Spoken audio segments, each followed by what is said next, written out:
right, everybody, you know what this is. This is B.F.A.M. Cooking, and we're back again for another podcast episode, which is from the Beyond the Restaurant Doors segment. I brought you somebody new again today. I know it seems like I'm only talking about booze of lately. We're going to cross that line back into food. We have to, because, you know, we're a food channel. That's basically it. Even though booze to me is food, you just can't only eat that. So today I brought you somebody special. He is a Marine Corps vet, so get ready for that, you know, that power of the Marine Corps, the few, the proud. Give me some food. The people that I want you to know is Eric Dominijanni. Major. I got it. Yes, I knew I was going to mess that up, but I didn't. So there you go. So, yeah. Eric, how you doing today? I am doing absolutely phenomenal. It's another beautiful day over here in Miami. Everyone is freezing their butts off up north. And it was so cold. It was so cold I couldn't go in my pool to cool off. Man, this man knows how to kick somebody right where it hurts, doesn't he? He's Exactly. So, sir, you are a Marine Corps officer. You know what they say. Once you're an officer, you're always an officer. All you can do is uncommission yourself and just call yourself retired. Right. Why are you doing so much? You got things coming from all different places. You know, Marine Corps. You made some alcoholic beverages, which, you know, people are just enjoying. It's very sweet. What's going on? How did you get into the booze business from the Marine Corps? Well, you know, first of all, you have to understand, I'm like hyper. I've always been hyper, that kind of guy. I like sleep very, very little. And there was something I learned from Conan the Barbarian when I was a kid, the movie. It's like, time enough to sleep in the grave. You know, it's just like, if you're not doing something, you need to be planning on doing something, you know. I do something, and then after I'm done with it, all right, what's my next thing, you know? So it was, I got out of the Marine Corps, got into school, went to another school, you know, got bored again, started going to this, and then I got into Scotch, you know, go figure, right? So no, that's what I'm saying. What do you mean, go figure? So wait, we done jumped like over your entire life. You are a New York-based man. You started your life in New York.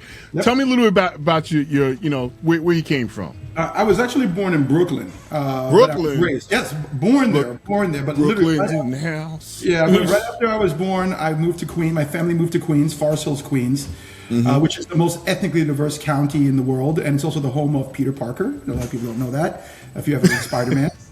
Very proud. He's from like about a block or two up the road, you know, something along those lines. But yeah, you know, so I was born in Brooklyn, raised in Queens, spent my whole life in Queens. And then I wound up going to school in Manhattan. I went to NYU, then I went to Mercy, and then I did the whole gambit, lived all over. I'm a city boy, urban trash, 100%. And I like to think that I am like one of you know, when I think of Forest Hills, Queens, once again, it's like the most ethnically diverse counties in the world. You got me. You know, it's like, you know, like, what are you? And I'm like, well, dude, I'm like Italian, but I'm black, but I have an Italian last name, but I'm part Chinese. You know, you're like, what aren't you? Yeah, so you're literally a man of the world, is what, you know, which is great.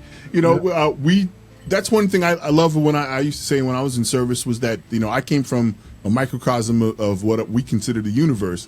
You know, we got pretty much everybody. We had Russians, we had Asians, we had, you know, we had people from Africa, and of course we had people who were all local. That little bit of colonialism worked out real well for us. So for you grew up in a larger microcosm. You had more people. I'm from Long Island too, so you know that's the most important thing. Because Long Island is part of Queens, as I recall. No, that's not how it works. It's the entity. That's not how it works. Queens is on Long Island. You know, there's Kings County, Queens, and then Suffolk County. Right. Yeah, you keep trying to shortchange me. Marine Corps always kicking me. Kick. I love when people from Brooklyn say they're not from Long Island. I like laughing at them. I'm like, did you go to school? Did you cross a bridge to get there? Yeah, there you go. Exactly. Yeah, but so you were saying? Yeah, no. So I was born in Brooklyn, raised in Queens, went to school in Manhattan. You know, basically a kid of the boroughs. if you will. Did my time there. I was a biology major, pre-med, graduated. So let me back up. Devoted my life to martial arts for God knows how long. Did the whole. What type of martial arts? What type of martial arts are we talking? I started with judo when I was really young, and then on and off, and then I got into boxing, Muay Thai, Wing Chun. I trained with Grandmaster Sinclair. I think he's probably passed away a few years ago from Brooklyn. I trained with him in ninjutsu, and that's when most kids. Yeah, and that's not a joke. It wasn't like karate with backflips. It was like it was just unbelievable. The martial art masters and grandmasters at the time that I surrounded myself with were just at another level. And, so was that a leftover? Was that a leftover of? So I'm guessing we're about the same age. I'm not asking your age. I don't need to know. The reason why I say that is because I was really involved with martial arts too. I started with judo also until I broke my sister's leg. My older sister, the next one in line from me, right? When we got in trouble, we went to PAL, and everybody we were watching too much karate movies on Saturday on Channel 5. Yeah. So she threw a kick at me, and I caught that stuff in the air, and she ended up in the hospital. And then my father tried to put me in the hospital to visit her a little, little bit extra. But I went into karate. Then when I was in service, I went into Tang Soo Do and a few other martial arts. So you just ran the gamut before you even went into service. Is that right? Yeah, pretty much. I mean, I had this thing where when I was a kid, most of my peers were like reading comic books. I was reading the Iliad, the Odyssey. People would we had to write a paper in elementary school, like who aspires you, who inspires you, who do you aspire to be like, who inspires you, and they were writing about like famous baseball players and stuff, and I was like, Alexander the Great. How would you compare this baseball player? If you think this guy's so great, why are you hanging out? You should be practicing, like throwing a ball or catching a ball all day long. The people that I aspired to be like, we're legendary conquerors of the world. Yeah, I was like, how do you compare Babe Ruth to Alexander the Great? Come on, Yeah, So I wanted to be a knight as a kid. So what do knights do? You live by a certain code of honor. You have to maintain some degree of athleticism. I was a Boy Scout. The discipline I got from that, the discipline from martial arts. I went to school. Obviously I got my master's. At the time I had my bachelor's degree, and then after that I really couldn't afford to go to school. I was just broke. You talking broke as broke, eating the pizza crusts out of the Like, I remember they had the pizza box, and it was all filled. These guys were too good to eat the pizza crust. And when they left, I just literally ate. That's how broke I was. Like, the smell of ramen to this day still gets me sick. It was I'm sorry. I cannot not smell. We're not talking about real ramen. We're talking about the packaged ramen. Because my stomach is turning right now. Oh, and and I used to love it. I just can't even stomach it right now. So I couldn't afford to go to school, so I looked into the military, and they were like, they basically said, you're about to graduate. They were talking about officer programs. I didn't know what an officer was at the time, and then I wound up transferring from NYU to Mercy College. I wound up getting a full scholarship. If I ran track for them, I was also on the track team. Sorry. So if I ran for them, I'd get a full scholarship. If I didn't run, I'd just get a normal. I actually got paid to go to school if I ran for them. So Mercy took care of me. I'm very appreciative to the whole staff. I couldn't believe the way they treated me. Like, they actually pulled me inside. Iris was her name, a little Dominican woman, and she was like, "Let's see what we can do for you." And I'm like, "What?" So instead of trying to get rid of me, they tried to get me there. And then I finished. And then I was like, as I was in school finishing up, I was like, I was looking into the military, and, I was like, maybe I should go. I really kind of got that bug now. And I was like, started reading all the manuals and the stuff about, the Army, the Navy, the Marine Corps. And then I'll never forget walking in to the recruiter, and I was just like, this is what we could do for you. This is what we could do for you. Don't worry, you'll never go to the field. You'll never get dirty. I'm like, you're not selling me. You're not selling me. And I'll never forget walking out of it was the Navy recruiter, And I walk out, and then this Marine, like a door, like the minute I went, he just like kind of like swung out. He's like, "Do you have what it takes to be a United States Marine?" And I was like, "Son, do you know who I am? I run marathon. I'm a master of like 27 types of kung fu. I know the Dim-Mak death touch. I can, like, you sign me up right now." He just got me hook, line, and sinker. You know, how do you get an alpha male? Alpha the alpha male, you know? You're weak. You don't have what it takes to be a Marine. I'll prove it to you. So that's why you went in. So I didn't go in the Marine Corps. I didn't choose that path. I think it was something about an old girlfriend going in there before I went in. But for you chose the Marine Corps because you needed to do more, is what you're saying. Physically more. I chose the most difficult martial arts. I chose the most grueling of teams. That's in my track and field. I'm sorry, it's grueling. You know, it's just punishment every day. And I chose that. It's bragging rights. And I chose to be the Marines. I'm in the Marine Corps because, you know, there is no greater feeling. You know, you see that if you watch The Simpsons, you know, or what do you call that, Family Guy, when Lois is like, "Out now, the Marines, that's where it's at." So I thought she just liked the uniform. I thought that's what it is. Completely. I mean, it was that, and it's what they stood for. It's, you know, you're the top dog on the block, and you know, no offense to the Air Force or the Army. You know, when you're a bunch of like service members in a bar, and it's like, "What are you? I'm an Air Force. I'm a Zoomy. I'm a squid. I'm a this," and then the Marine pops out. They all make way for him. You know, and there's a lot of truth to that. We'd walk down the hallways at joint schools. The Marines would just lock folk, and then you see the Air Force, the Navy. They literally just part the sea. And I was like, I want that. I freaking want that. So explain to me. So I've talked to a lot of people. You know, I've talked to a lot of people. I got a bunch of Marine Corps friends. What is with this crayon eating thing? So, you know, Marines had all the nicknames. We were jarheads. Yes. Because we were empty, or because of our short haircut, and because it looked like a screw top. And then with gyrenes and like dog faces. Devil dogs. Yes. No, the Army was dog faces. We're devil dogs. Typhoon. That's what I said. Devil dogs. Yeah. And the thing that got me was like, I was about to retire. Then I started seeing all this crayon. We were all at the office. Who the hell's a crayon? We have no clue where that came from. I retired in 2017, and it was probably like 2016 or something, and just started seeing all these crayon eater jokes, and we're like, "Did you get like why are we crayon eating?" I don't know. I don't understand. So I don't know if you ever saw a movie called Fish Called Wanda. There's the main running thing in there is "Don't call me stupid," right? As an Air Force person, that's the one thing you definitely can't call me is stupid. Yeah. Right. You can call me, what is it? What do you guys call us? Chair Force. Zoomies. Yeah, Zoomies. You know what? I take no offense to any of that because a chair is very important to me. Don't get me wrong. So you can give us that nickname, but you can never call us crayon eater. You know, I was in Southern Command in the elevator one day.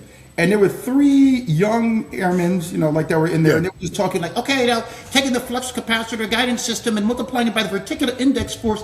And I said, "Whoa, stop!" I was a smart guy. At one point, I was the smartest. I had the highest GG score in the whole unit. Yeah. And I go, "This is the first time I've been the dumbest guy in the elevator." That's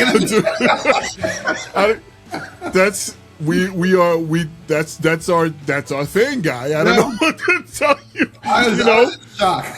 That's definitely our thing. You know, I'm a software developer by trade, and I got there by cracking open a bunch of books and being a nerd prior to coming in. You know, I'm one of those guys who literally touched one of the first Macs at a users group when I was 11. Oh wow! Okay, yeah. You know, the one. Not the one that you buy, the one that you buy the kit for and you built into a wooden box. That's me. Yeah. So I mean, the only reason I went in the Air Force, I mean, besides there was a girlfriend whose father was actually it was 2 girls, sisters. Don't even get me started on that. I'm gonna get in trouble. I start going in there. But their father was a Air Force person. He got me involved with computers, and we used to build computers at the house, and all that other stuff. So that was the Tandy 99 4A days with peripheral boxes and right. But he was in the day of when he was a technician out of the Air Force where computers still had their hard drives were gold plates stacked Wow. right? So you would go from mainframe to mainframe and change out these stacks of literal gold plate that used to write. Yep. And that was a day when you had to use 2 fingers to save a program on a tape deck. Yep. So that's the world I come from, and I don't mind being called a nerd. I use it. I'm a geek. I'm, always all those good things that you could say about someone who's highly educated, highly motivated, and can engineer things. I'm just concerned that a smart man like yourself, who went to school after school after school and obtained a higher degree of understanding, I'll say, not even education, just understanding, into fitness of yourself, and you do things like, I don't know, come up with a bottle of booze that ain't no joke. You wanted to be a Marine. You wanted to be a Marine, and you said, I'm doing this for myself? No, you didn't even say that. I heard on several interviews that you did this for your buddies. You made this not only for yourself, but for your buddies. Tell me about that. All right, yeah. So the way I started this, it was, I worked in the Caribbean for quite a bit of time, and all Central America, and I'm not going to say the expert of rum, but when you're working in the Caribbean, and every country has their own rum, and they only drink, like on this island, man, we only drink this kind of rum, and that island, they drink that kind of rum. Don't ever confuse our rum for their rum. Their rum is trash. So I knew rum. I could taste it, tell you everything. This is Zacapa 23. This is from Barbados. I used to know everything. The history, loved it. And then I left, and I was in California, the middle of the desert. And I'm like, 29 Palms. There's nothing there. There's coyotes, roadrunners, no joke, coyotes, roadrunners, scorpions, and tarantulas. And that's all they got out there. So tell me, when was this exactly? We're talking pre-Gulf War? No, this is 2000. This is about 2014. 2012. Okay. 2012. I left. Okay, so we're and I'm in California. And you're in California. Right, and then I went out, and every time you have to understand, you've been I'm not sure how it is by Air Force Base, but by Marine Corps bases, it's like if you get your haircut on a Marine base, it's crooked. So all they have to do is make it less crooked. Like when you're on a Marine Corps base, they tell you what you're going to eat. So when you go out in town, they just have to give you something better. Like I asked for a cheeseburger, they gave me a hot dog. You're like, and it's like, I don't have time. So, you're in between deployments. I'm about to go to Afghanistan, and I'm like, I just for once, can I just get what I asked for? Like you're starting to lose it. Like you're getting furious. Can I have like this with no ice? And they give you ice, and you're like, they don't even apologize. So I had my best friend from college, my best friend from the Marine Corps, I had all these people who all lived next to each other in LA, like in the Redondo Beach area. So I used to go out there and visit them on the weekend just to get away from the 120-degree heat and stuff. And we were at a bar, I think it was Bordner's. Don't quote me on that one. Okay. And some guy, it was very funny. He's like, hey, are you guys in the military? And he's like, no, they all point to me, I'm in the military. And they were like, let me buy you a drink. Thank you for your service. And he gave me, I think it was Malort. It was the most horrible thing I've ever drank in my life. I do not know what it was to this day.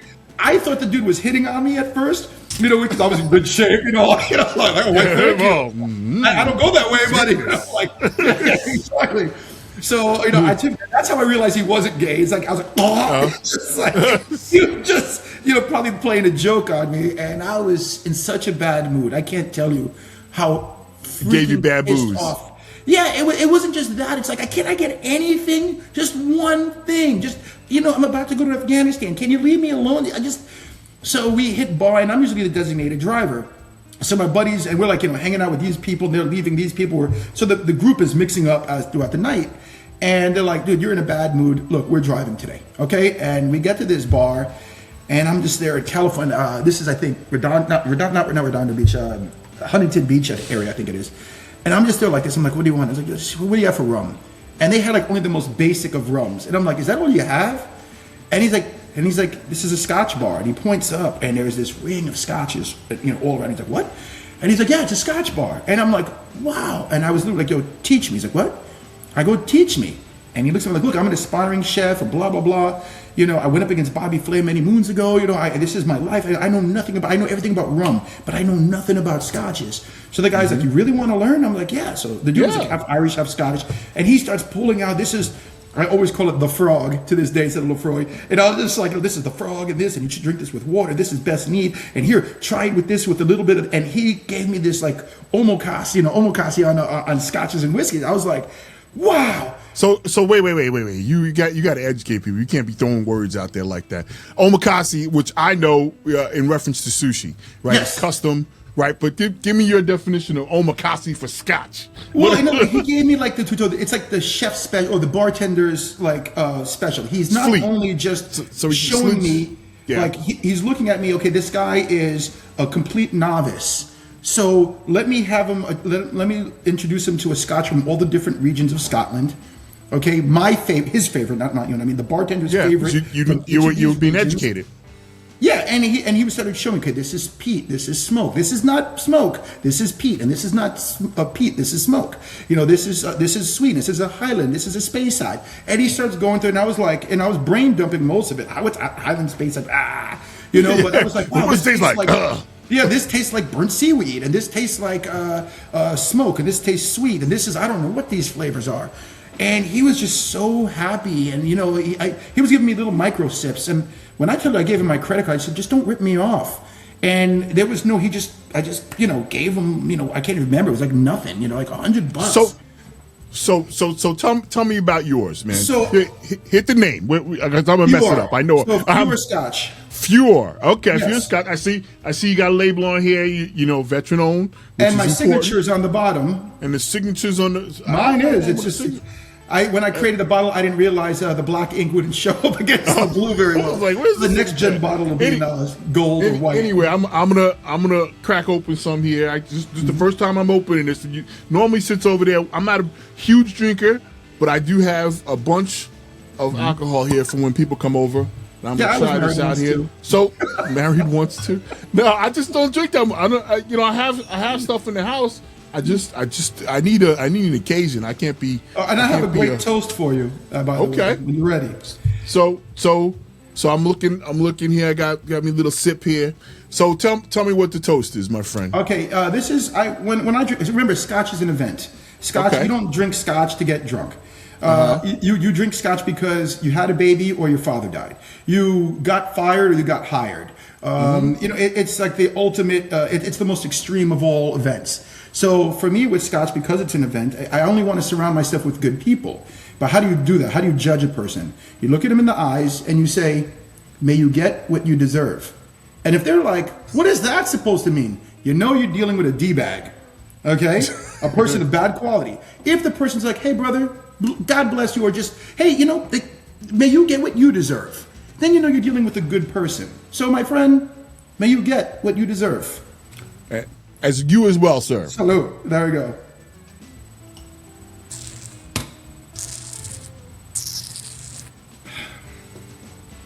Okay, I'm getting smoke. Mm-hmm. Yeah, I'm getting a little vanilla there. Wait a minute, it takes the chocolate at the end. Well, depending on what part of the tongue is, that little bit of bitterness is like dark chocolate. You'll taste on the sides of your tongue. Mm-hmm. Okay. The smoke. Vanilla. We had a person. Vanilla. They described my Scotch as sitting by the aroma of marshmallows being cooked at the campfire but not being burnt. Or I get that. That I definitely get. That's one. Or the other one is it's like being at a campfire but not sucking on a charcoal briquette. So man, when you've ran through this flight with this bartender, he did what he did to show you about Scotch. Right. And then you said, okay, I've had it all. I like X, I like Y, and I like Z, but I want to mix them up. And then you decided you wanted to make your own? Yeah, what happened was, so I was still in California, and my rum collection started disappearing, and it started getting replaced with the Scotch collection. Because I was like, oh, I got to get this, I got to get that, and it just starts to grow. And then I moved to Florida. I moved back to Miami, got stationed there, and then at that point, I'd had a couple of years of Scotch in my system, if you will, with the bug. And then I started reading up a thing called an infinity bottle or a legacy bottle, slightly similar things, where you create your own blend. Because years ago, there were no blends. There were no blends of Scotch. You had to blend it yourself. You see people, why did they cut it with water to open it? No, people cut it with water because the original Scotch was very, very strong. We're talking about, because, normally, the minimum standard for Scotch is 40%, but sometimes you were getting like 60% or some crazy thing like that. So they cut it with water to lower it. Other people say it was done to like spread it like a nice oil. They're both true. Both stories are true. And so I wanted to create my own infinity bottle. You have to understand, I make my own ice cream, I make my own sausage, I make my own salami, I make my own beer, I make my own meat, blah, blah, blah, blah. So we're gonna come back to what you make, because you jumped ahead and we gotta go back. Yeah, I know, we'll go back. So it was just an inevitability. I was gonna try to make my own blend. And I failed miserably on the two of them. I was working with Speyside, and because I was going, let's go for the intense flavors. Let's go for the Speysides and the Islas. I mean, not Speyside, sorry, the Islas and the Islands. Very, very peaty. And you're looking like burnt swamp grass with burnt seagrass. Like, oh yeah, this is gonna be great. And no one liked them. Even I was like, okay, I like, if I'm having a barbecue, do I really need to have the smoky flavor from the barbecue, the smoke from the cigar, and now the smoke from a Scotch? So I said, let me do something that'll be like that middle ground, like the bridge. I don't need another layer of smoke. I need a little bit that kind of like brings you from one to the other. So that's what I did. I said, let me go for two of the more milder regions, excluding lowlands, because lowlands are a little bit too mild for what I wanted. So I went for a Highland and a Speyside, because I was like, wow, this is sweet, this is smoky, it's not too intense. And then I started with it, and I'm like, wow. And what you do with it is you have like I would have like a bottle of whatever, and I'm like, wow, that's a little bit too smoky for me. And when you have about that much, I poured it in the bottle. I'm like, I really wish I need something to tone it down. And then you have something that's a little bit too light, and I'll add the rest of that to my bottle. And then, afterwards, I wish it was a little bit sweeter, or it was a little bit smokier. So when I would get something that I thought was lacking or too intense, I would put that in my bottle. So I didn't choose the best scotches for my infinity bottle. I start off with something that was bland, for example, and wishing that it had some smoke. And then I would find another one that was too smoky, and I would put in there. Or something that was too sweet, and I'd put in there. And that's how I came. And when I got to this point where I'm like, wow, this is exactly what I've been looking for, I invite my boys over, all Marines, one sailor, and they were like, man, this is great. We're smoking cigars. We had a barbecue. And then the bottle starts to get lower and lower and lower. And I'm like, man, how do I duplicate? Yeah, and my uncle, you have to understand, my old boss in the Marine Corps, he gets his own cigars made. He's like, he calls up and says, I want like this gauge, this wrapper, this fill, this shape, and he gets them made. My uncle here in Miami, my uncle Luciano, I'm half Italian. My uncle Luciano, he gets his own wine made. He calls up, I want a 23% this and a 42% of this, and they make him buy it and they mail it back to him. And there's got to be a way to do this with Scotch. But I'm an idiot. I don't know anything. But I have my buddy from college. He's, who I see every quarter. He comes down. Landis. That guy. And he's a good buddy of mine. And I was like, Jim, are you still in the liquor business? And he's like, you still cook? And he was like, yeah. I'm like, if I wanted to like create like, this, I want this duplicated. And he's like, well, I'm heading off to Scotland in a month, or I think it was a couple of months. And he's like, stop it, cork it, and I'll bring it there and see if I can reverse engineer, like you were saying earlier. Let's see if we can reverse engineer that. And I was like, cool. And I just thought, and he came back with 3 samples. I'm giving you the quick story. 3 samples. The first one was okay, like in the military. The first one was okay. The third one was pretty good. It was not as good as the first, but the second one was money. And he goes, that was the closest we could come to making. The second one was the closest. I'm like, perfect. Make me 6 cases. I want 6 cases. Yeah. And I'll probably order twice a year. Just save the recipe, whatever it is. And then same guys that had come over, they were like loving it. And they were like, bro, you need to give me a bottle, bro, because everyone's from Miami. Bro. And it was from New York, it'd be son, or Jersey would be cuz. Son. Dude. Dude. I call everybody dude. Yeah, exactly. So he's like, bro, you need to sell me a bottle. I'm like, I didn't charge you for dinner. How could I charge you for? And he's like, well, can I get a bottle? This is all I have. And only got 6 cases. Yeah, I was like, I'm not giving it away. If you want, come over for dinner. And one of the guys was over last night, actually. So 2 of the guys there, Pete Moreno and Lazaro Solomon, these guys called me up for 48 hours. Bro, you need to sell that. You need to get that out. Get on it. I'm like, okay, whatever, dude. And then it was Laz. I was like, you're serious? You really think it's that good? I'm like, yeah, bro, you need to get that out there. And I'm like, so I called up my buddy Jim, and I was like, hey, the one you called before, yeah. Yeah, I was like, if I wanted, do you think people would buy this? He's like, oh yeah, I'm sipping on it right now. I'm like, oh, glad to know I bought you a bottle. Didn't know that. So all right. So Dom, so I was gonna call you Dom, but I'm gonna call you Disco Six because I know now that you are Disco Six. That's your handle and everything. King of the dance floor, right? So you came up with a concept. You ordered it through a friend, as Marine Corps or better yet, any military people do. And you're sitting down with friends. What did you have for dinner? What did you make that you figured would go well with your Scotch? I did picanha. Okay. Barbecue. Sorry, barbecue. Yeah, I did a. No, I know what picanha is. Don't get me wrong. It's very common down here, but up north, like my friends back in New York, they're like, "What?" Every time they come here, you got to make that picanha. I'm like, that's like pizza in New York. It's everywhere. In Miami. Well, actually, one of my favorite YouTubers that's out there used to do. I used to follow a guy on sous vide. So there's one guy in particular, and I couldn't remember his name to save my life right now. But picanha was one of the things he used to talk about a lot of. Yeah. And it's basically a square section. It's a triangle section of meat that has like a large fat cap. But I forget what type of meat it is. Though. It's what happened is because the meat doesn't exist in American butchery because of the angle that it's cut at. It's the I believe it's the hump. It's like the eye, the round, and the bottom. I think it's eye round, bottom round, and top. Eye, top, and bottom round. It's just cut at a different angle. Mm-hmm. That's my understanding of it. Right. But I forgot whether it was beef or pork, and that's the it's beef. thing it's beef. Yeah, it's beef. Okay, but it has a large fat cap on it. Is my understanding. And it's a rather tough.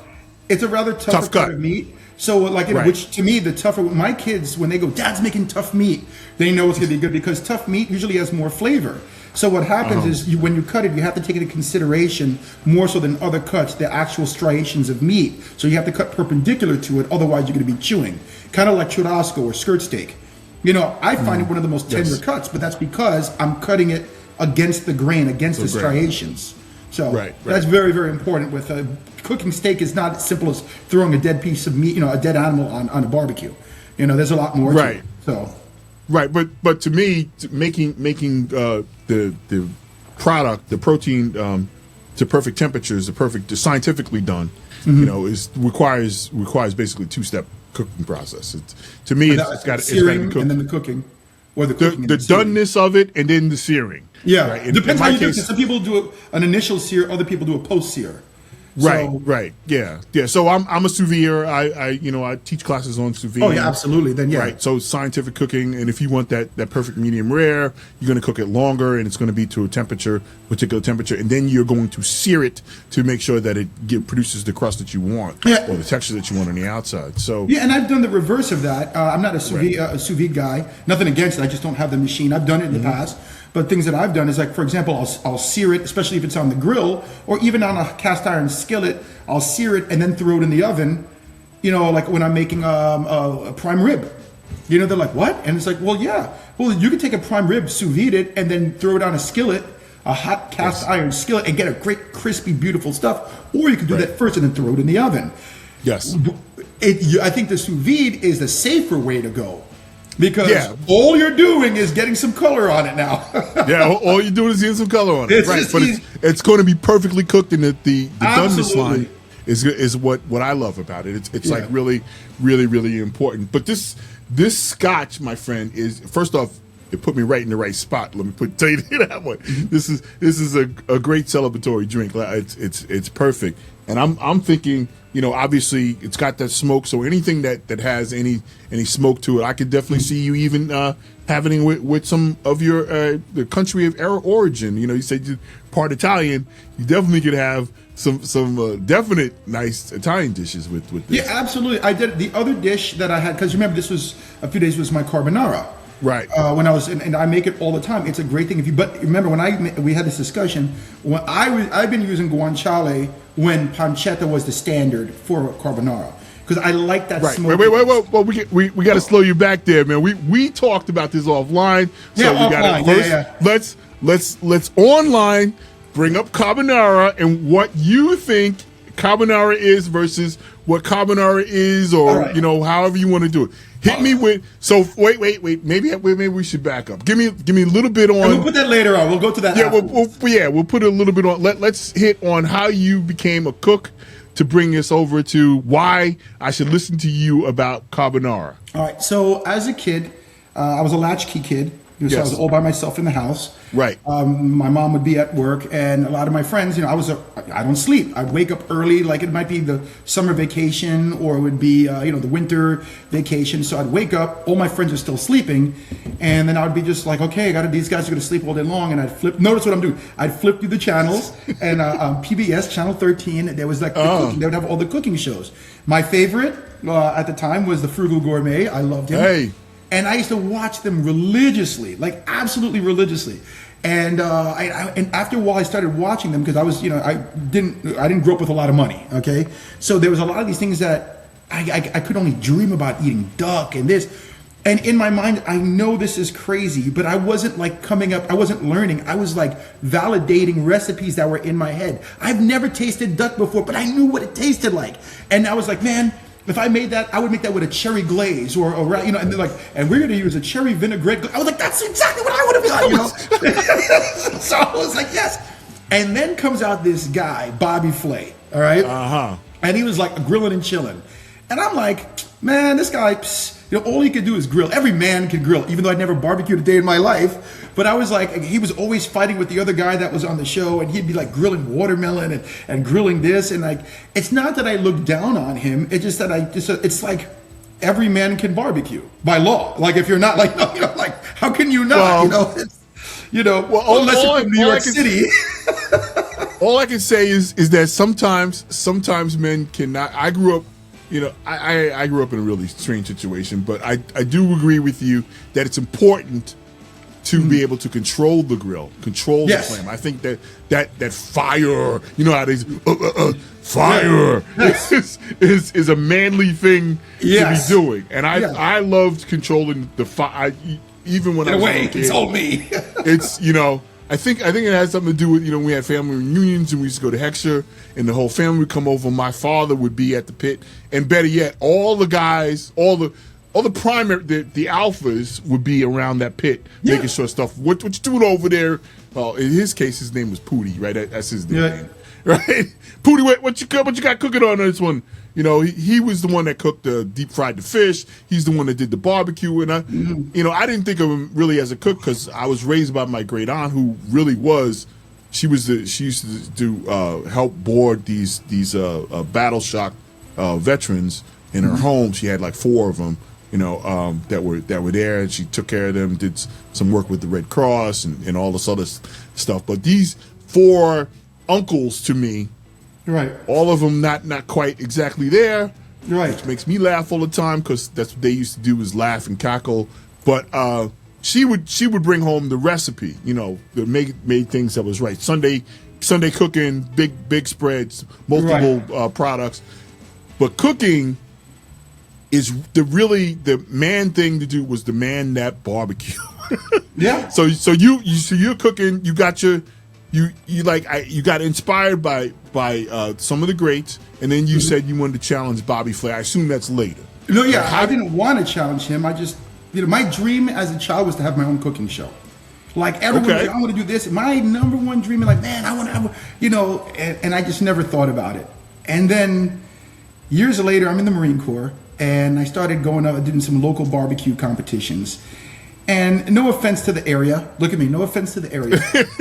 Okay, but where was it? Where was North it? Carolina. North Carolina. So you're in North Carolina. Like, well, listen. Here, the thing is this: you a Yankee, and more important than that, you was a damn Yankee. Okay. Damn Yankee. Okay. And the thing is, like, this is now we're doing a barbecue, and I was like, yeah, well, I'm thinking about doing, like, maybe I'll do a pineapple mustard curry, and she said, that's the problem. See, this is North Carolina. This is Eastern North Carolina. This is vinegar based. This is vinegar based. We're not like them heathens out in Western North Carolina, and those people in South Carolina that use mustard. Okay, This is so. Basically, after them telling me there's no way you're going to win, they go, you're going to be the judge. So but I was competing a lot locally, and I was it was like ridiculous. They had like no concept of flavor or whatever it is. So I get to this pig picking. I'm the judge, and I'll never forget this. The first guy, I'm like, so what's your secret? He's like, all right, ready for this? I'm using salt, black pepper, red pepper, vinegar, and ready for this? Brown Sugar. The other guy. Brown Sugar. Oh, okay. Yeah, that's the standard. And the next guy, he's like, what do you use? He's like, I'm using salt, black pepper, red pepper, vinegar, and ready for this, molasses. And the third guy, I was like, what do you do? He's like, brown sugar, salt, black pepper, red pepper, vinegar, ready for this? I use a mixture of molasses and brown sugar. And I'm like, so all of your barbecue is the same. Yeah, they all do the same thing. I was like, so, and as long as you both have the same weight pig, throw it in the barbecue at the same time, there's no variation, there's no deviation from it. And don't get me wrong, it was good. It's good. But I'm like, step outside of the box, do something different. So bring some home, some special flavors, some flavors. Yeah, or do something, but they don't, So anyway, so I wound up winning some competitions. I got noticed by the Food Network. I guess the judges called up the Food Network and told them about me. So this was when? Tell me about that. 2005, 2006. 2005, 2006, Food Network. Okay. Yeah, and then the prime of its time. Right. And eventually they tricked me into the Throwdown with Bobby Flay. They said they wanted to film a day in the life of Captain D. And I was what show was it? So, okay. But this was so you're not in California. Bobby Flay, season 1, episode 5. Gotcha. Okay. So I go out there, and then Bobby Flay shows up, and I was like, it's very funny because on the camera you see me like I look like I'm happy, but I was having a fight with the infantry who kept saying they were going to take all my vehicles away from me because I don't deserve them, and I'm like, I don't work for you. You can say whatever you want. And then the next thing I see one of my Humvees coming back, and I'm there like smiling because I'm trying not to look angry on camera because I thought the infantry guy stole one of my vehicles, the lieutenant colonel. And I was just a captain at the time. And I was just like, this son of a, I'm like, and then all of a sudden Bobby Flay pops out of my vehicle. And I was like, get out of here. And it was like the greatest day in my life to go up against him, And it's true. Everyone said, so what'd you cook? Oh, we did 3 things, but you only see us on camera doing one. We did steak. Okay. What kind of steak? We New York strip. Okay. I used my recipes online. It was something that I came up, when I was in North Carolina for those sort of competitions. More of an Asian type base, like teriyaki, garlic. Against Mr. Crispy Rice, Bobby Flay. Yeah. And he did a dry rub because he's a Southwestern guy who has a huge inspiration for me who's inspired me for most of my barbecue. I love dry rubs. It's very rare that you see me use marinades anymore. It's always dry rub, and I got that from him. I'll give him. Thank you for the inspiration on that. Okay. But we also did a pork tenderloin, and ours were too similar. Like he's Southwest, so he used cilantro. I'm half Italian. I used parsley. He used lime. I used lemon. He used horseradish. I used mustard. So it was like there was so much that was like it was just too similar. It was like wow, they taste. Kind of like the East Coast guy made his version and the West Coast guy made it. We pushed that to the side. And I can't remember the third dish you made. It's been forever, but we settled with we were to compete against steak, and I won. And I'll be honest, I thought they let me win because I was a Marine. And then one of my Marines, Big Head, that was his call sign. Big Head is. Or you didn't just have a big head? No. He actually has his skull is huge.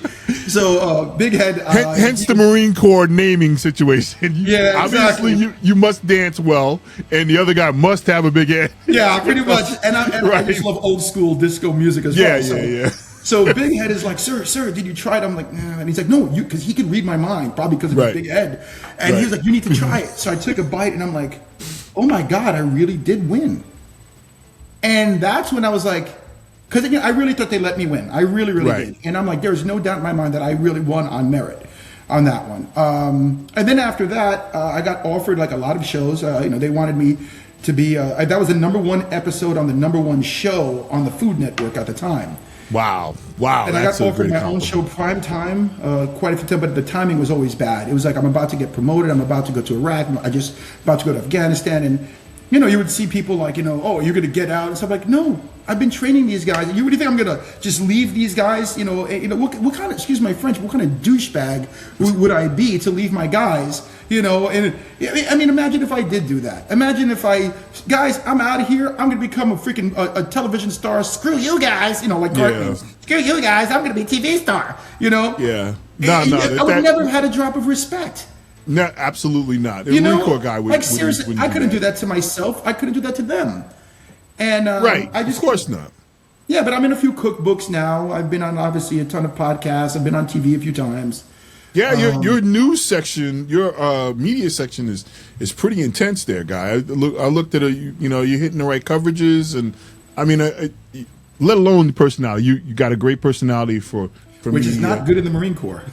which is Marine Corps. But hey, man, let me ask you about actually going to school for cooking. I mean, like I said, I'm self-taught with the exception of my wife and I have been spending 14 years on going to different cooking schools and classes and traveling for food. So it's more like 18 years now, but whatever. Tell me about Johnson & Wales, man. All right, so to step into that, first of all, I was raised by my mom, and my mom couldn't cook a day in her life. That's usually how people get into it. Cause she is. I'll tell you, if my mom sent me to bed without dinner, it was a blessing. And then I would see my dad on the weekends. My dad's Italian, and I'm like, oh my god, just like what. And then I grew up in a neighborhood with so many. Like I would have Israeli food here. Then my other neighbor was this. We always spent the holidays with one another. Welcome to Long Island. They came to my house for my holidays. I went to their house for their holidays. So I grew up around this just ethnic mix of food. And I always wanted to go to culinary school. It was my dream. I've been cooking since I was a child.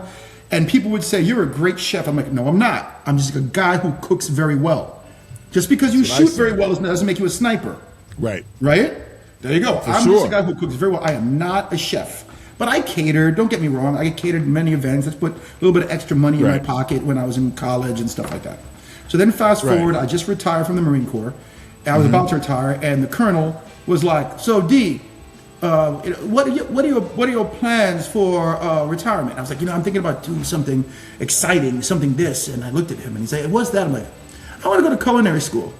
And he got mad at me, like, you have a top secret clearance and this and that, and you've been to Iraq and Afghanistan, you're just going to become a chef. I'm like, not all of us have delusions of grandeur, and not all of us are scared to step outside the box and try something new. Yeah, of course not. To be GS employees, make $150,000 a year, good for them. Nothing wrong. That's fine. Right. The money is great. How can you turn that down? But I'm done. Nothing against the military. Nothing against being a GS. I just didn't. I wanted to do something different. So I went to culinary school with a buddy of mine from the Marine Corps. We went there. We literally checked. We were just checking it out, and turns out that was the first day of class. So they got us in there. We were in the after, literally like 2 hours later. We're there, like, you show up and they got you in class first day. That's yeah. And I loved it. And I was older. I was older than all the. I was the eldest person in the old program. And I look really young. I see this is all new. I'm growing it. I've never had a beard before, so this is me losing my color because I color it normally. Oh, okay, yeah. This is me. I just had it, so I look pretty young for my age. And I was out there, and all I could tell you, I had the greatest experience. I could not wait. Every morning, I could not wait to get to class. I was there. So tell me, where is Johnson Wales at? Where is Johnson Wales at? What type of program is it? So they have two campuses in Rhode Island. They have one in Colorado. I think it's Colorado Springs. I'm not quite sure where in Colorado. They have one in North Carolina, South Carolina. One of them closed, and they had one here in North Miami Beach, which closed because of COVID. So right. So where did you go to school? I went to Miami Beach. North Miami Beach. Okay. I looked at CIA, which is not the bureau. Which is why. No. The Culinary Institute of America. They're here in New Hyde Park. Yep. Right. And my wife and I have attended many a class at ICE, which is not exactly a good thing right now, but ICE is in New York City. Right. We also so that's the culinary, the International Culinary Education. I think that's what it's called. Right. I forget who actually attended. There's a bunch of celebrity culinary people that went there. And we also did something called the Ultimate Culinary Experience in New York City. Okay. Over like a 4-year period. We return every 2 years and cook with a bunch of celebrity chefs like Alex Winicelli and a few other people. We'll just. Well, if you ever meet Bobby Flay, let him know I said hello. He said I haven't met Bobby, but we have met. We met Carla Hall many times. We met Alex. We met the one from Del Posto. She has a son. With red hair, I forget his name, but he got in trouble, so we won't even go there. Yeah. And Del Posto's closed, so just a bunch of Michael LaMonaco, a few other, bunch of the Daniels and the Daves and the Toms, right? all in there. But like I said, we've been traveling for food for a long time because we really like good food in general. You know, there's a funny thing about the whole cooking experience for me. Remember, I'm half Italian, and when I told you I'm half Italian, my father's off the boat. Okay. My father learned how. It's funny. My father My father is like a redneck from Italy. He's from Calabria. He learned how to speak Italian in Brooklyn because he spoke Calabrese. Okay. You know, he doesn't. So tell me where that is on the Italy. My dad is from the most southern. If this is Italy, he's from here. Yeah. Like anything. Okay, so he's from the bottom of the boot. Yeah. Bottom of the boot. Okay. And so there's nothing there, but I mean, it's vacation resort, and outside of that, it's what else is there? Figs, oranges, olive oil, honey, and there's really nothing else there. It is beautiful. That's right inside. That's on the peninsula, looking at the peninsula of Italy. You're talking about the insole of the boot, so not that close to, but not like that far. Planting region. Yeah, planter, like of your foot. I think it's right by the. Yes. Yeah, this like the sole. The sole, right. So he's from the sole, and I went there to visit my family, and my buddy was like kind of like the acting ambassador to Italy. That's the best way to describe him. And we went down there, and I visited, and it's beautiful. It's everything I ever heard of. But my dad, he doesn't like to speak Italian because they're going to say I sound uneducated, Okay, I understand. It's the equivalent of speaking like, how you doing? Like I got it. Even if you're the smartest person in the world, they're going to think you're uneducated. Right. So linearly around the globe, that's pretty much regionally. It's similar to South Carolina, North Carolina. Yeah, as you get closer towards the equator, any country as you get closer to the equator, you become more agrarian because you can grow things more years round. As you get further away from the equator, you become more industrial. And to be industrial, you have to have an education usually. So that's why it's like the smart people or whatever. And also, as you get closer towards the equator, the darker you usually get because you're by the sun. So you have to figure dark-skinned Chinese and light-skinned Chinese, dark-skinned Indians and light-skinned Indians, and stuff like that. So, and the food is different. As we know, I'm going to go really quick with Indian cuisine. As you go away from the equator, they're going to use things like a coconut milk. As you go towards the equator, they're going to use heavy cream or butter. Makes a lot of sense. The same dish. So in Italy, they would use more milk in the north, right? Because that's where they can have cattle and stuff like that. Right. So now, yes, that's what I wanted to get to, the carbonara. so now we're on the carbonara, my friend. You have a carbonara recipe that we talked about offline. Tell me about this recipe in the carbonara and why it's the way how you make it. Okay. So my experience with carbonara was I used to work with a bunch of Sicilian businessmen. I used to lay down tile with them, and eventually they would graduate out of that to do other things. Okay, so wait. Let's slow down. So carbonara itself, the recipe is a Roman dish. No, it's an American dish that became Italian. Yeah. That's not what I heard. So the ingredients were brought there from World War II and the American GIs. And I guess the locals would use like the American, they would like, they have eggs, they have bacon, bacon and eggs. And that's how they would start making it. So it's an Italian dish, but influenced by the ingredients from like Filipinos with Spam or peanut butter or Quick. It's their country's dish, but it was because of the Americans that were there where it came about. Now, the first people to teach me how to make, or I saw making a carbonara with Sicilians. And the Italians will say that's not a carbonara. They're not Roman. Those guys are, they get very. So they use orecchietti, the pasta that they ship. To me, they ship like eyeballs. Yeah, that's what they used to use, and they would use peas and they use eggs. But remember, they scramble the eggs. About 3 eggs per pound. Peas, pancetta. Parmesan, and they would have the pasta, and of course you crack and black pepper, but not a lot, very very little, and you crack your raw eggs inside, and then the heat of the pasta cooks the eggs, so you get a little bit of scrambly eggs, that are on the pasta. I was never a fan. Later, as I started seeing it evolve, that was the 1980s, I guess it was. As I started seeing it was a pancetta. Pancetta was the standard. Pancetta is the standard. I always use guanciale or bacon because I like that smoky flavor. And that was my standard. If you look up any recipe now, guanciale is now the standard. Okay? Everyone forgets about pancetta. Number 2, the other thing that's changed that I've seen over the years is Parmesan has become Pecorino Romano. That's the new standard. Years ago, as I remember, it was always Parmesan cheese. the amount of black pepper has increased significantly. So it's like a because it's carbonara, carbon.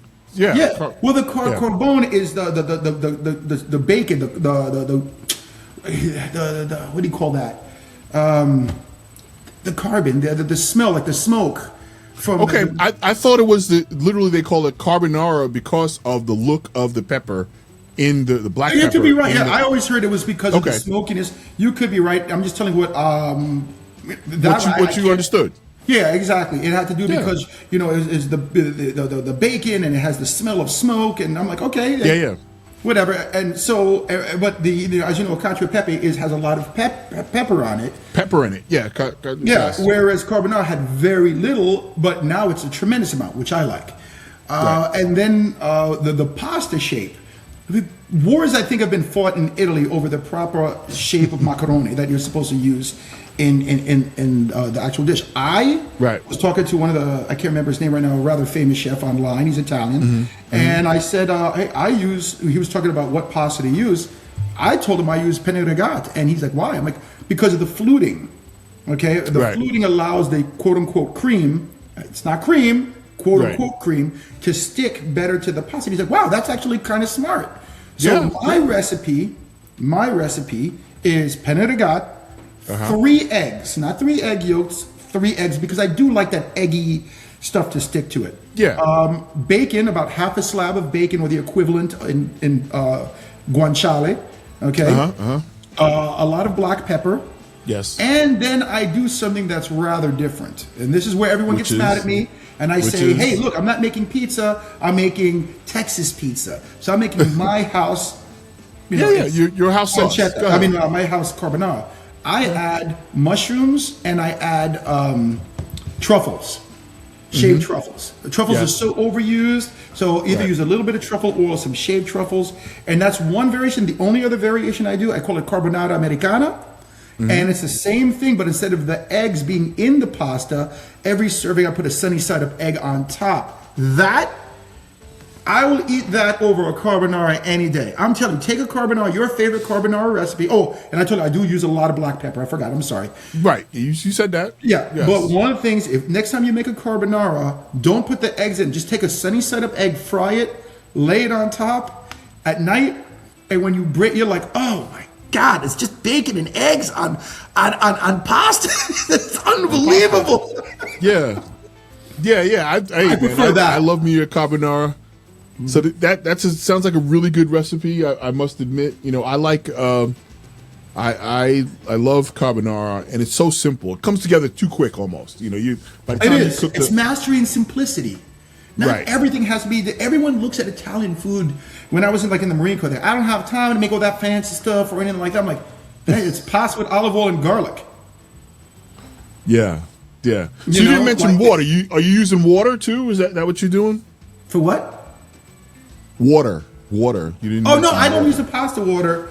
I have when I tried to make the new style because that's not the way it was originally.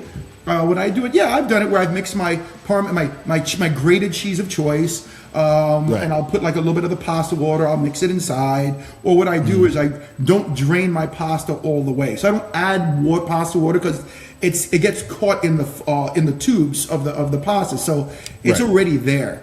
So there's you can fancify anything. That's great. Don't get me wrong; it's unbelievable. But to me, carbonara is one of the dishes that's truly mastery and simplicity. You really don't need to do a lot to it. It's just, bacon, eggs, pepper, Parmesan cheese. Come on, And oh no, you have to use I hear this all the time. I use 3 egg yolks and 1 egg. I use 3 eggs and 1 additional egg yolk. You see, everyone's got their own little flavor for it. Everybody got a twist. Everyone's got a twist, and it's your style is going to be completely different than mine. But that is my favorite dish to make in my house. Well, that like I said, sounds fantastic. Do you do anything special with your black pepper that you use in general? I grind it myself. Nothing really. I have a mortar and a pestle. I have a bad arm right now, so I can't do it. But I grind it myself, and I've mixed that with the egg. I've mixed that with the pasta water and with the cheese. I make a paste out of it, and it's wow. And I go, but which way tasted better? They're like, it's not that it tastes better. It's just maybe the texture is different. And I'm like, that's there you go. But Texture, as we know when we cook, is a huge thing. That's another reason why I love carbonara, because if you get your bacon or your pancetta or your guanciale crispy, it's all about the shape of it. You get that nice and crispy. I make mine little, like a julienne almost, is how I like mine. I make mine nice and crispy. And the mushrooms are soft, the pasta's soft, and then the sauce sticks to it. And then you have a creamy, but you got crunchy, and you have a saltiness, and then you're like, and there's smoke. It has everything. But I'm going to tell you the truth. If you put heavy cream in your carbonara, guess what? I don't put heavy cream. I'm just saying, we know that's a sin, right? Well, we know that it's not carbonara. Oh, no, to say exactly. But I'm going to tell you this. Call it something else. It's amazing. If you put garlic, if you make a carbonara and you add garlic and heavy cream, it's unbelievable. But you can't call it more carbonara. No, you can't call it more closer to an Alfredo doing that. Yeah, and it's like people are like, oh my God. I'm like, yeah, and I've made it for my friends. They're like, well, but it's not a carbonara. I never said it was. I just wanted to prove a point. That if you call it carbonara Americana? Is that what you're calling it? When I use the sunny side up egg on when you use sunny side up. Okay. Yes, that's mine. It's yours. I understand. Yep. I understand. So the only thing that I think is different, we all would land on, no matter which way you go with the bacon, right? I personally try to use more yolk than everything else. I definitely use the water, and I pre-mix the cheese, the ground cheese. I've also toasted my black peppercorn. I always Oh, thank you. I much appreciate it. I totally forgot about that. Thank you. That's why I was like, do you do anything with the? I totally. But that's really more when I make a cacio e pepe, and it's very rare that I do that. I usually prefer, if I start with the cacio e pepe, it always becomes a carbonara. yeah. So I mean, we don't even in the house. We don't even have any pre-ground pepper. It's always toasted. I always put it in the grinder. So right. It's just the way it is. Generally in the house, that's how we do it. Warm it up, get them nice and toasted. So you can smell it. Because that goes first, and then I pull it out, and then I put my bacon in the pan. I use the same pan, and definitely use the same pan. Yeah, it's already two pans. I'm washing anything to make else, the pasta. Yeah. It's already two. So ton of cheese, and then mix everything, and then you're going straight from the done pasta directly into the saucepan that's gonna miss it. But I add a lot of extra water. I don't use the pasta water because I found that I'm always adding too much salt to the pasta water, and it made it. One time I had overdone the salt. It was uneatable. So I was like, nope. Yeah, and you have to realize the carbonara is getting its salt from from the bacon, or the guanciale, or the bacon. Bacon is rather salty. And the cheese. Yeah, right. It's very salty. So you don't need to add salt water or salt to that. Go ahead. I'm sorry. Go ahead. No, I was just going to ask you. I don't want to hold you up here forever. We always out here doing our thing, and we could talk. It looks like we could talk forever. Yeah. I want to hit you with a quick lightning round. So you said you already know where your parents come from, right? Oh, is that right? You didn't tell me where your mother came from. You know where your father came from. My mom was born in Haiti. Believe it or not, my ancestor was the one who defeated the French and kicked them out. He was the one who liberated Haiti, making it the first slave colony in history to win up against the people who had enslaved them. You got a name for me on that one? Yeah, his name is Jean-Jacques Dessalines Cincinnatus Lecomte. Oh, that's I like having multiple names like that. And his great grandson was the president. He was Cincinnatus Lecomte. So that's my great. He's 3 generations behind. 3 generations behind me, I think. Cool. Early life, music, movies, or books. What did you enjoy as a kid? Movies. The most inspirational movie I've ever seen was the Transformers 1986 movie, showing the rise of Rodimus, Hot Rod, to become Rodimus Prime under the tutelage of Cup. Believe it or not. Lightning. The music, the sound. Go ahead. No, the music. Go ahead. The soundtrack is amazing, and my Marine Corps career is basically mimicked that movie with having that ornery, gunnery sergeant like, you're doing it wrong, and you're just trying to become a leader, and it just I love the movie. I make all my Marine Corps officers watch that movie. Okay. Were you involved in any extra activities? I know you were in martial arts. What else were you involved in, my friend? Track and field, every biology, every medical class that was out there. I was a big brother for a while. Probably the most amazing thing I've done. Most beautiful thing. I'd rather not. If I talk about it, I wind up crying. But it was just being a big brother to a kid who needed, who was just in the worst scenario that a kid could be in, man. And I wish I could maintain contact with him. I was his big brother until I joined the Marine Corps, and I lost his address. And I really wish I knew what happened to him. I don't even remember his name right now.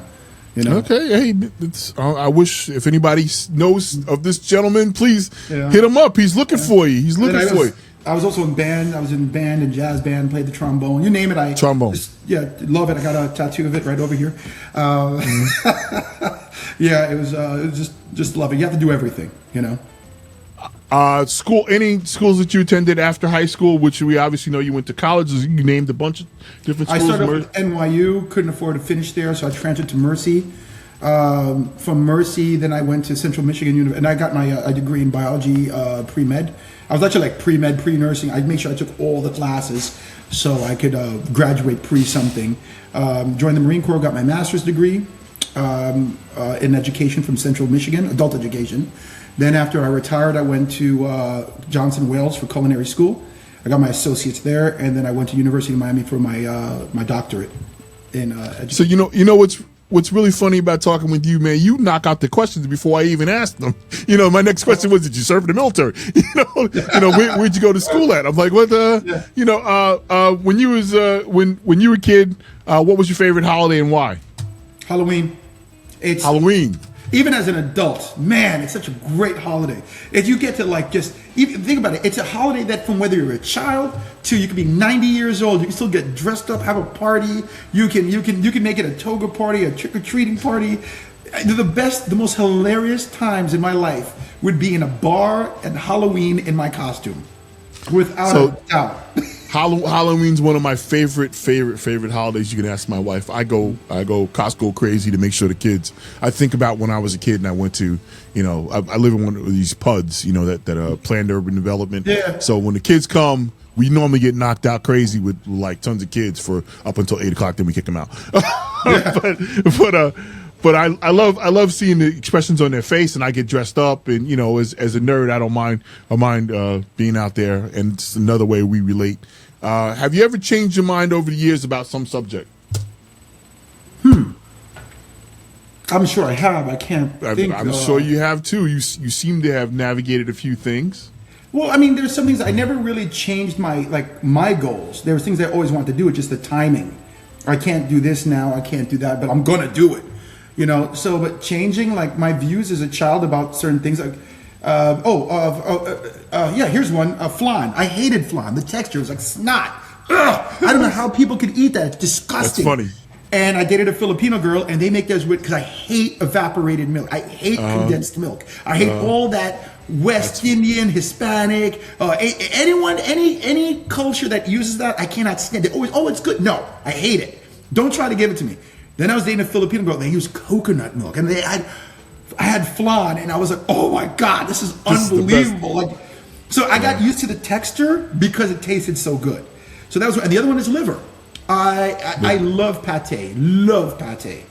I hate liver. It tastes like crayons. I hated it, and it's that iron in the back of the. Yeah, if I can make liver so good that I'll enjoy it, I am a master ninja with samurai chef, and I make it good, but I still can't say. And I had liver the other day, at this Japanese restaurant, and I was like, "Look, liver is tolerable. Next time I go there, I'm not getting sushi. I'm getting their liver.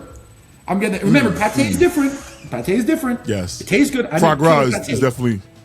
I love foie as well, but they made liver probably with a very, very high heat and a wok, because it's a Japanese. In Miami, everything's usually mixed. Yeah. The liver there was crunchy on the outside and still so. I was like, God. So changed my mind about liver. There you go. Okay. All right. So you haven't. I've already heard a bunch of dreams that you've had. What dream have you let go of that you really would like to? Bass guitar. Let me just put that to bed. Let's go with the stereotype. I want to play bass guitar. I've always wanted to play bass guitar.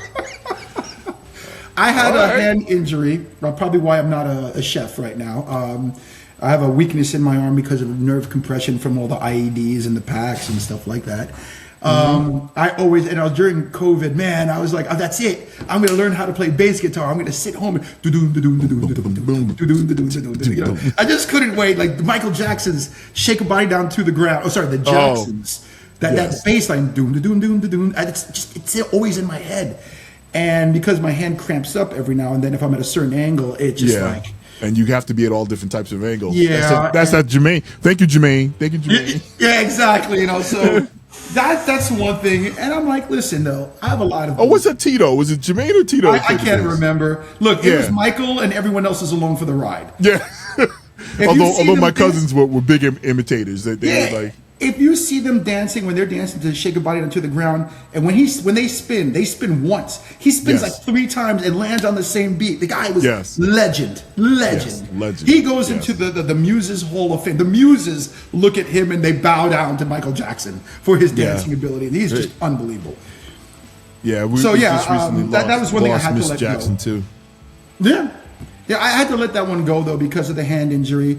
But, you know, I'll tell you on a personal note, when you're my age, if you don't have a bad shoulder, bad back, bad knees, it means you really haven't done anything with your life. Get ready to say you don't have any memories. That's probably why you don't. So I'm proud of.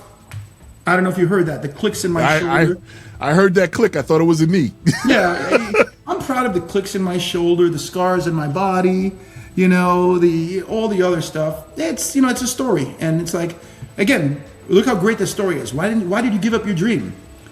I don't know, because I've been in a few explosions and I'm a half an inch shorter, and So it's a good reason. That's a great reason. One last question here is: what makes you feel the most alive, my friend? Most alive. Most alive. Yes, Eric. Breathing. Thinking about all the stuff we talked about today. We covered. We got some booze here. What makes you feel the most alive? I will tell you this. I had a non-traditional relationship with my Marines. As a person of my rank, I should not have been so close to my Marines. I was told I had too much in common with my Marines because we came from a similar demographic. I didn't go to the academy. My father wasn't an officer. I had no military background. So to have my Marines speak about me, especially on Facebook or online, I got my Facebook so I can keep in touch with my Marines. The thing that really gets me is when they're like, "Sir, like, thank you so much," and they post it like, "Sir, you were always there for me. Sir, you were this." I didn't know what the word, and if I say any more, I sound like I'm being braggadocious. You know what I mean? It's one of my Marines was like, "You're the GOAT." "Sir, you were the GOAT." I was a lieutenant, and he said, like, first lieutenant to me, I was the GOAT. And I'm like, what the hell does GOAT mean? Like, I had no clue. And I was like, oh, greatest of all time. I'm like, oh, okay, that's pretty cool. I'm like, all right, I was a badass. And then over the years, you get more and more, and it lets me know that what I did was right. Because it's important. Took care of people. And when you have a Marine that you kicked out of the Marine Corps, or you have a Marine that you were with or you served, and they're like, "Sir, it was an honor to serve. Sir, it was a pleasure. Sir, I'd go back with you. I'm 50 years old. I would go back with you in a heartbeat." And I'm like, "Oh, shut up, you moron! You're drinking again, aren't you, asshole?" Click. That is really what makes me feel alive, because it's like, like in the Transformers movie, the most greatest part of the movie is when Hot Rod becomes Rodimus Prime, and he's running, and everything is going to crap. Right? Everything's blowing up, and what do we do? And no one knows what to do. And then Hot Rod comes out, and he's now Rodimus Prime, and he's just like, Autobots, transform and roll out. And Cup behind him goes, "I knew you had potential." That was me and my gun. He's like, we're hearing my Marines go, "That's my lieutenant, that's my captain, that's my boss." When they say that, they're showing their ownership and their proud ownership of me. They owned me. I was theirs, they were mine. So to hear that, man, it's like, excuse my French, I effing did it right. Most definitely. So what? I don't know whether they call you sir or Disco Six or what, but let me just bring it home here. What is it that you have done that you can do more in your life that will bring it home before you lay your head down to go to sleep? This is something that we were talking about before. Yes. I want to adopt. I'll tell you this. It's completely what you never expect. I want to adopt a kid. And the reason, I have 3 of my own. I love them more than anything. Great family life. That's good. Yep. After being a big brother and having a lot of friends in the Marine Corps or peers who are adopted, who have amounted to so much when they came from so little, or from that. Whether it was, most of my adopted friends came from good families. They were wealthy families who adopted them. But I want to give a kid a chance. There are so many kids out there that need help. Yeah, or just guidance, man. Even if I didn't adopt, just to go out there and be a big brother again, or to foster a kid, or just to be like that. Listen, I believe it's every man's responsibility to pass on guidance and direction to that next generation. He doesn't have to be yours. Just go up to that kid. You see it all the time. It's like, hey, if you do this, you can get out of here. If you do this, you go on the right path. You grew up in a great neighborhood, fine. You're wealthy and stuff like that. Don't waste it. Go to school. Stop smoking weed. Don't waste it. What I mean, don't waste it. And you see that even when the kid comes from a great neighborhood, you can say, I don't have to do it. I'm just going to sit back and, Take no. Your father's busy working, making the millions to support Build you. something. Build something. Do something. Get out there and look at your body, your physique. Why don't you run or lift weights? Do kung fu. Something. You're smart. Get off your ass. Stop playing video games and design a video game. Something. So I don't necessarily need to adopt a kid, but I want to know that I got a kid on the right path. I'm pretty sure I did with the young kid when I was a big brother, but I would like to do a little bit more than that. And it's like, it's not so much like, oh my God, alcohol. You're into alcohol. You're gonna be like, no, forget about the product. The fact that I'm doing something. Okay, look at if I was selling soda or I have my own flashlight company. Something. It just shows that I got off my ass and I didn't sit home and do nothing all day long. Right, got off your ass and you did something. So what is it that you're coming up in the future besides this?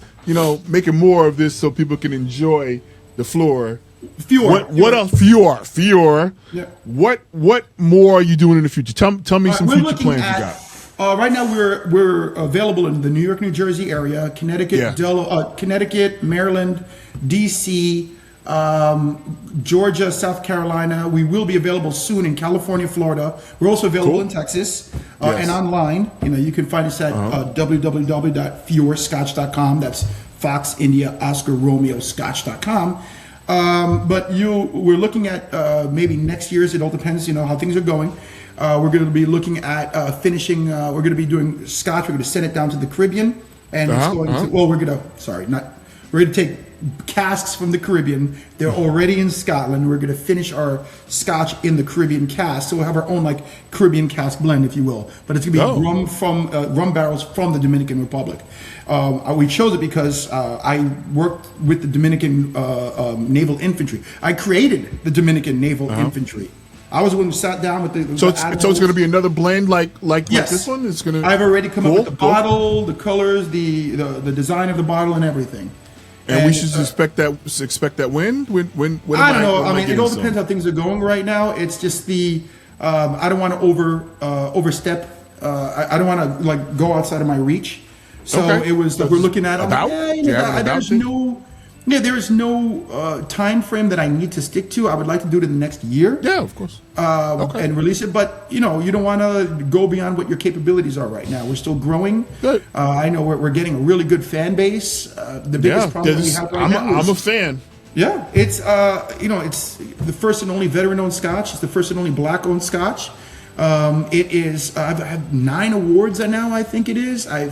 It speaks for itself. It's just getting out there. Yes. I got people who want to buy it. They just can't get it because, there's people who have bought it. People. Yeah. You didn't send me this. I bought this. Yeah, thank you very much. It means a lot. In fact, I'm going to show you something really quick.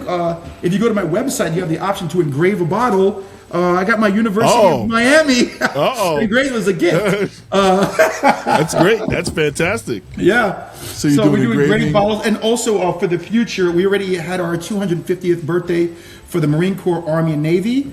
Sorry, Air Force, you're too young. We haven't been flying for 250 years. But I did get an engraved bottle for a buddy who wanted to get some aim high for his buddies on there. Oh, at least it wasn't Space Force, okay? Yeah, exactly. Space Force. Yeah, that's a week old, So we did our 250th. We're going to also be doing engraved bottle specials for July, 250th Great. Independence Day or Day of Independence. I haven't come up with a thing yet, but I'm probably going to release, like, maybe if we use your logo or your design, we'll send you like a couple of bottles for free. You know what I mean? Yeah. So that's coming up in the future, definitely. All right. Well, sir, I don't want to, like I said, take too much more of your time. We've already been into this almost an hour and 19 or so. Right. I really would like to thank you very much for taking the time and come and talk to me about yourself and about your history and about your product, which is absolutely spectacular. It's great to see people like you doing so much good in the community and thinking about the future by adopting and helping other people. But in general, it's been a pleasure to talk with you. Of course it is, because I'm amazing. And and to quote, and you remember, like to quote Buckaroo Bunny, remember, no matter where you go, there you are. There you are. All righty. Well, thanks a lot, and let's roll it. There we go.